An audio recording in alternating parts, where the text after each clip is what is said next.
Radio. Émotionnel ou rationnel. En accord ou à l'opposé. Par ici, les brasseurs d'opinion et de vision. Les rencontres de l'air.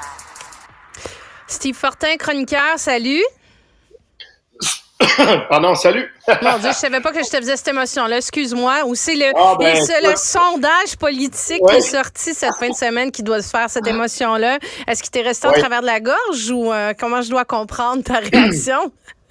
Non, en fait, ça m'a pas surpris ce sondage-là. Et s'il y a quelqu'un qui l'a peut-être de travers derrière la gorge, s'il y en a qui l'ont, là, c'est peut-être chez ceux qui traînent de la patte dans ce sondage-là et qui continuent de le faire depuis trop longtemps. Tu fais référence au Parti libéral du Québec, notamment. Oui.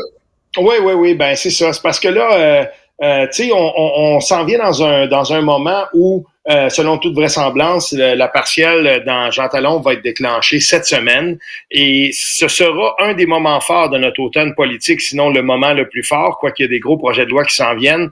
Mais pour les amateurs de politique et les chroniqueurs et ceux qui s'intéressent à ça, nous sommes de ceux-là, ben il va y avoir quelque chose qui va se jouer là parce que là, ce qui est en train de se passer, c'est qu'une lutte à deux se dessine et dans cette lutte à deux-là, on a des informations qui sont intéressantes et qu'on peut décoder. Parce que le sondage léger de la fin de semaine, ben, il nous donne des intentions de vote dans la région de Québec. Et dans la région de Québec, ben, tu sais, la CAQ est devant le PQ de 2 points, on est dans la marge d'erreur, mais je veux dire, le PQ se maintient. Puis ensuite, viennent les autres. Donc, c'est vraiment une lutte à deux. Il y avait eu un sondage il y a une dizaine de jours où on plaçait le PQ dans Jean Talon en avance. Donc, tu sais, là, on n'a pas ciblé Jean Talon comme tel, mais le PQ se maintient à Québec. Donc, ça, c'est une bonne nouvelle. Et si je suis du côté du Parti libéral, ben là, je commence à me poser des questions parce que ce qu'on voit, c'est que ça va être difficile, là. Il semble bien que en dépit du fait que Jean Talon ait été pendant longtemps un château fort libéral, ben là, il y a fort à faire pour qu'on soit capable d'être compétitif. Et là, je parle même pas de le gagner, mais d'être compétitif dans ce comté-là.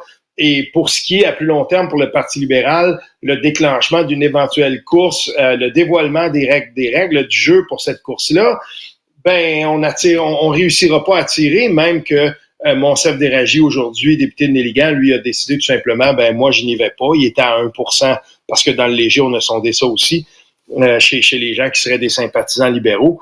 Ben, je veux dire, là, écoute, qui va y aller, tu sais? Ça te dit quoi, toi, quand même, les députés du parti? Parce que là, il y a André Fortin, député de Pontiac, qui a dit que finalement, il n'était pas intéressé pour la deuxième fois, d'ailleurs. Là, tu as Monsef Déragi qui avait dit qu'il réfléchissait. Ça te dit quoi quand... Ben, probablement, tu sais, on va-tu pouvoir appeler ça une course à la chefferie s'il n'y a personne sur la ligne de départ, là? Tu sais, là, on n'est pas dans une course, là, pour le moment. Peut-être dans une chefferie. Mais de toute évidence, ça attire pas, mais là, les députés de la formation politique sont pas intéressés à se présenter.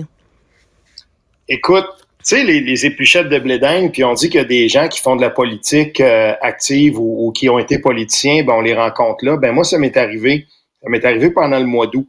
J'ai vu un ancien député du Parti libéral du Québec qui me disait il est plus là, puis il refuserait que j'en parle publiquement, mais je peux juste te dire une chose. Par rapport à la course à la chefferie, sans se prononcer pour quelqu'un, il a été très, très, très clair. On ne peut pas se permettre un couronnement. Il faut qu'il y ait un débat d'idées et sur le comité de relance du Parti libéral, tu sais, c'est une patente. Mais par rapport à ça, il avait beaucoup insisté. Il ne faut pas un couronnement. Il faut un débat d'idées. Donc, qu'on rebrasse les idées. Personnellement, je suis de ceux qui pensent que le Parti libéral, à un moment donné, va devoir même aller plus loin et redéfinir son ADN. Est-ce que ce parti-là veut être le parti de la Ville de Montréal, des Québécois d'expression anglophone, être ce parti qui va les représenter, puis les plus ardents fédéralistes qui ont toujours été rouges, ben là, ça pourrait être difficile, là. si on veut être ce parti-là. Ça nous assurerait quelques comtés qu'on perdrait jamais, mais ça fera pas... Ton téléphone sonne, Steve. Je pense que c'est le Parti libéral du Québec, peut-être, qui va te solliciter pour aller à sa chefferie. Oui. Mais tu sais, ce qui est drôle là-dedans, c'est que moi, je pense vraiment que ce parti-là, à un moment donné, va devoir faire un arbitrage. Est-ce qu'on veut revenir dans le Québec francophone? C'est la partie c'est la question que ce parti-là va devoir se poser. Est-ce qu'on veut revenir dans le Québec francophone? Et si oui, qu'est-ce qu'on est capable, jusqu'où on va aller dans notre réflexion? En fait, c'est ça. Puis, cette réflexion-là, à un moment donné, il va se produire dans cette réflexion-là un clivage. Si on veut reconquérir la base francophone, c'est comme un équilibre. Il va falloir qu'on donne un peu de ce qu'on a acquis pour la minorité anglophone qu'on défend tout le temps. Puis pour être capable de faire les deux, là, ça va être un jeu d'équilibre qui va être très difficile à accomplir. Parce qu'il est là. Il est là, le Parti libéral. Puis son débat interne, il est là. Puis Steve, si on regarde les yeux du côté de la partielle de Québec, là, il restait un candidat qui n'avait pas été annoncé, c'était celui du Parti conservateur du Québec. Là, Éric Duhem l'a dévoilé ce matin, un candidat anti-tramway. Là, ça a l'air d'être ça son programme politique, finalement.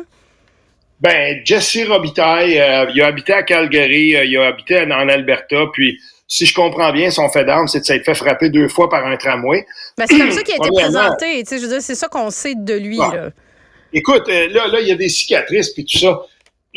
En tout cas, pour moi, c'est un freak show, là. Franchement, premièrement, comment tu fais pour te faire frapper 2 fois par un tramway? Il s'est acheté un billet de 6,49, ce gars-là?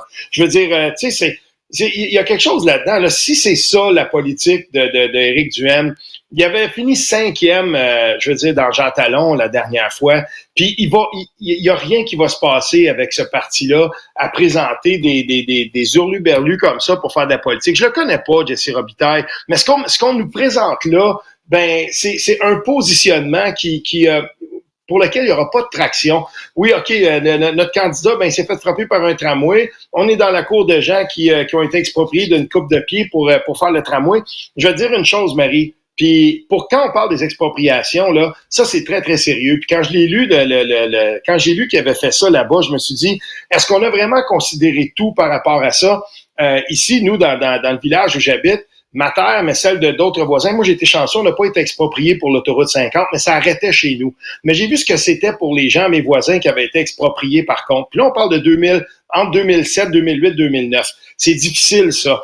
Est-ce que Éric Duhem, par exemple, quand il a rencontré ces gens-là, est-ce qu'on veut essayer de créer comme une espèce de sentiment puis dire, regardez, on a fait passer un tramway dans le cours de ces gens-là? Moi, j'ai des gens ici qui ont été vraiment, vraiment durement touchés, je veux dire, émotionnellement par le fait qu'ils perdaient des bouts de leur terre. Est-ce qu'il y en a aucun là-dedans qui dirait que c'était pas une bonne chose de faire passer l'autoroute 50 pour la région? Tous diraient qu'ils sont d'accord. Fait qu'il faut faire attention avec ça. Le tramway, là, quand on va finalement, on va le construire, là, il y a on a appris qu'il y avait un délai, mais le tramway, c'est un instrument, si on veut, qui va servir à toute la communauté. Puis, il faut faire attention quand on s'embarque dans ce genre de positionnement très, très divisif, je trouve, en tout cas. Puis moi, je ferais attention si j'étais Éric Duhem. Je ne sais pas aussi que ça va mener, ça, mais essayer de faire toute la partielle sur un sentiment anti-tramway puis de jouer cette espèce de carte-là, c'est une erreur. Puis j'espère que Éric Duhem va terminer encore 5e, puis qu'une fois pour toutes, on va rejeter ça du revers de la main, puis qu'on va regarder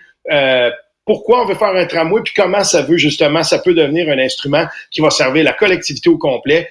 Et on va enlever des autos, puis et regarder les côtés positifs de ça. Steve Fortin, chroniqueur, merci. Certainement, demain.